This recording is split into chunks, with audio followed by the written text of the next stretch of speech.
नमस्कार दोस्तों, आज की हमारी कहानी का शीर्षक है सासू माँ ने कहा बस करो, अब अपमान सहन नहीं होगा। अगर यह कहानी आपको अच्छी लगे तो प्लीज हमारा चैनल सब्सक्राइब करें।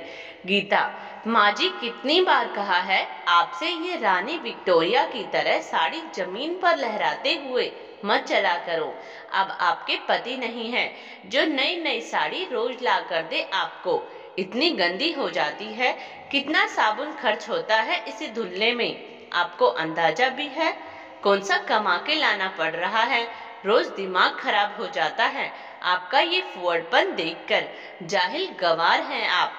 राजवती जी, बहू, ये आदत सालों पुरानी है, इस मरने की उम्र में क्या ही जाएगी।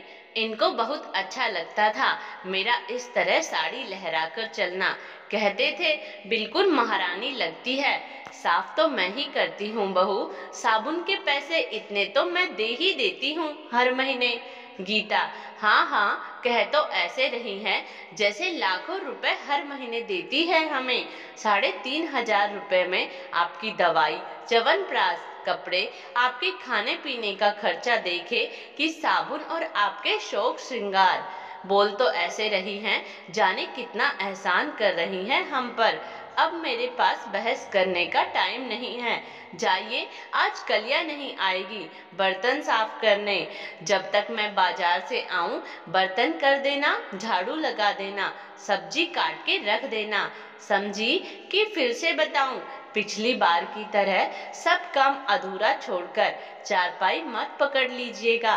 राजवती जी, बहू, मैंने काम की वजह से आराम नहीं किया था।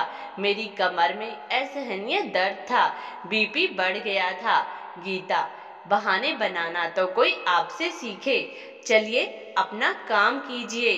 और हाँ, आटा ज्यादा मत लगा देना, सुबह की 4 रोटी रखी है आपके लिए।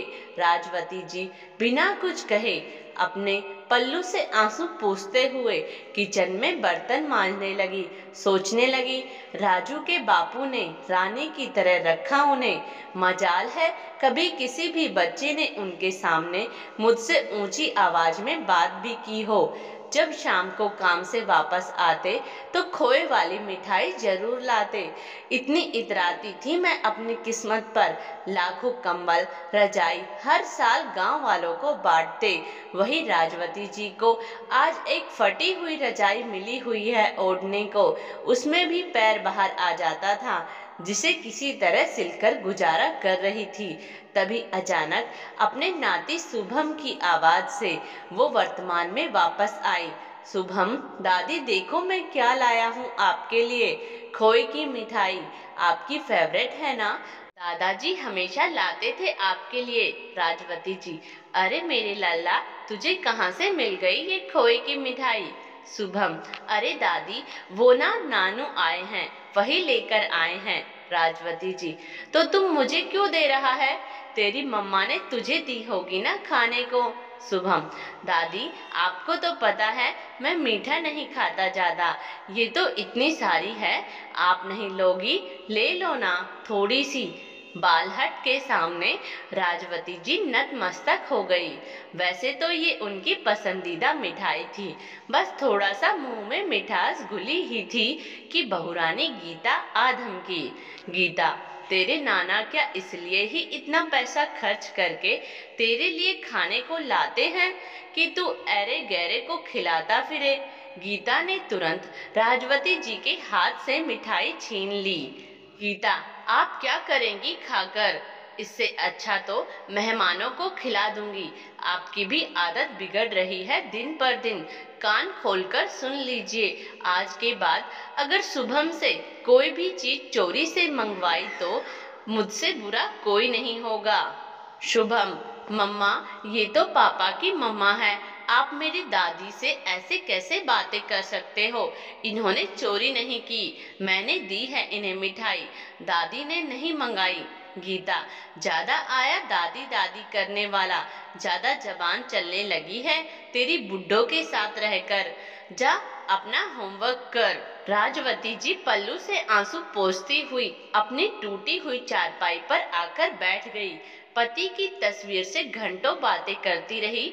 बोली, राजू के बापू, अब तिरस्कार सहन नहीं होता।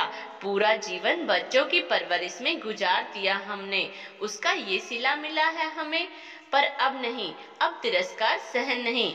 मन में कुछ प्रण लिए राजवती जी सो गई। अगली सुबह होते ही गीता चिल्लाई, मम्मी जी, ये क्या, आपने आज झाड़ू भी नहीं लगाई, ना चाय बनाई, ना नाश्ता। कितना समय हो गया है, क्या हो गया है आपको? राजवती जी, मुझे कुछ नहीं हुआ, मैं सास हूँ, ये घर मेरा और मेरे पति का है, ये एहसास हो गया है मुझे। तुम लोग इस घर से जा सकते हो। अगर आज ही ये घर खाली नहीं किया तो कल पुलिस को बुलाऊंगी। गीता और राजू राजवती जी का चेहरा ही देखते रह गए। राजवती जी का फैसला अड़िग था। राजू और गीता किराए के घर में रहने लगे। शुभम आ जाता है दादी के पास रोज। उसे वो रोज तरह तरह के पकवान बनाकर खिलाती है और घंटों उससे बैठकर बातें करती है। पाठकों, राजवती जी का फैसला गलत था या सही, बताइएगा जरूर।